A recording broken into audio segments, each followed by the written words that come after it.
পুজো আসতে আর মাত্র হাতে গোনা কয়েকটা দিন, তাই হাতে তো একদম সময় নেই। চলে গেছিলাম আজকে সকালবেলাতে বাজারে। সকালবেলা বাজারে অনেকটা ফাঁকা থাকে, তাই ভাবলাম অনেক বাজার করব তো একটু ফাঁকা দেখেই যাই। আজকে নিয়েছি একটা বয়াম। এই বয়ামটা স্পেশালি আমি নিয়েছি দই বসানোর জন্য। দেখতে আমার খুব সুন্দর লেগেছে, বিশেষ করে কালার কম্বিনেশন আর ডিজাইনটা। আর পাশে দেখতে পাচ্ছেন একটা নিয়েছি হলুদ রঙের জাগ। আমার কাছে একটা সাদা কাচের জাগ আছে, কিন্তু তা সত্ত্বেও আমি একটা ইয়েলো টোনের কাচের জাগ নিলাম।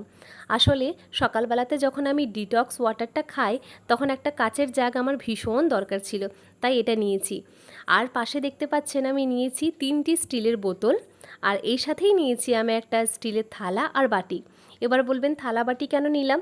আসলে আমার হাজব্যান্ডের ট্রান্সফার হয়েছে, তাই উনি যখন ডিউটিতে থাকেন ওনার খাবার খাওয়ার জন্য একটা থালা বাটির ভীষণ প্রয়োজন ছিল, তাই আমি একটা থালা বাটি নিয়েছি।